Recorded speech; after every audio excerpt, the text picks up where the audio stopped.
He who reveres those worthy of reverence gains merit immeasurable. This is a timeless truth from the Dhammapada. Mahapajapati Gautami, the Buddha's foster mother and aunt, played a vital role in his life. After Queen Maya's death, she raised Prince Siddhartha as her own child. Later in life, when the Buddha had founded the order of monks, she requested permission to join as a nun. Initially, the Buddha declined. Undeterred, she cut her hair, donned yellow robes, and with a group of Sakyan women, followed him to Vesali. At Vesali, she made her appeal again. This time, the Venerable Ananda interceded on her behalf. He asked, "Lord, is it not true that women are capable of attaining the fruits of the path, including arahantship?" The Buddha replied, "Yes, Ananda, it is." Ananda continued, "Then would it not be meritorious to allow them the opportunity to live the holy life under the Dharma and Vinaya?" Moved by this reasoning, the Buddha permitted the establishment of the Bhikkhuni Sangha, the order of nuns, making Pajapati Gautami the first nun. She eventually attained arahantship and was later declared the foremost among the bhikkhunis in seniority and motherhood. Nanda, the son of King Suddhodana and Mahapajapati Gautami, was the Buddha's half-brother. He was handsome and engaged to a beautiful princess named Janapada Kalyani. On the third day after the Buddha's arrival in Kapilavatthu, he visited Nanda and handed him his bowl, implying a request to accompany him back to the monastery. Nanda followed, expecting to return soon. But the Buddha, perceiving his spiritual potential, invited him to join the order. Reluctantly, Nanda became a monk, but his mind was distracted by thoughts of his bride. To help him, the Buddha used his psychic power to take him to the celestial world of the 33 gods. There, Nanda saw divine maidens far more radiant than his fiancée. Inspired by desire for those celestial beings, he began practicing diligently. Later, seeing that his motivation was impure, the Buddha admonished him. Eventually, Nanda understood the truth of renunciation and attained arahantship. He praised the Buddha, saying, "Blessed is the master who brought me from the bondage of passion to the bliss of freedom."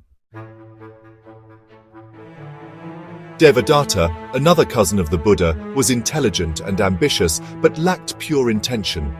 He joined the order and developed supernormal powers through meditative absorption. He gained the favor of King Ajatasattu, who became his supporter. Fueled by pride and jealousy, Devadatta proposed a reform that monks should live strictly in the forest, eat only from alms, wear only rag robes, dwell under trees, and refrain from eating meat under any condition. The Buddha declined, affirming these practices as optional, not mandatory. Devadatta was angered and attempted a schism. He also plotted to kill the Buddha. On one occasion, he tried to crush him with a rolling boulder. The Buddha escaped with only a minor injury. Later, Devadatta trained an elephant to attack the Buddha, but the beast was calmed by the Buddha's radiating loving-kindness. Ultimately, Devadatta fell into disgrace. Before his death, remorseful, he attempted to see the Buddha, but he sank into the earth before he could make amends. Venerable Ananda, another cousin of the Buddha, became his beloved attendant after 20 years of the Buddha's ministry. He served the Buddha with deep devotion for 25 years, memorizing his teachings and acting as his secretary, confidant, and intermediary. Ananda was instrumental in many pivotal events.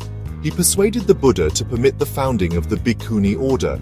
He asked clarifying questions during discourses, leading to profound elaborations of doctrine. He preserved and recited the teachings at the first council after the Buddha's passing.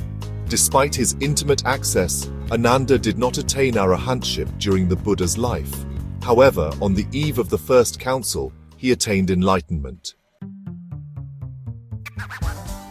Many other relatives of the Buddha also joined the order.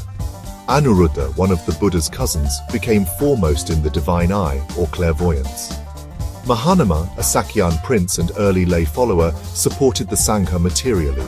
Rohini, Mahanama's sister, built a hall for the monks and became a devout lay disciple. These family connections show the Buddha's skill in transforming personal relationships into spiritual opportunities, not through favoritism, but through the power of the Dhamma.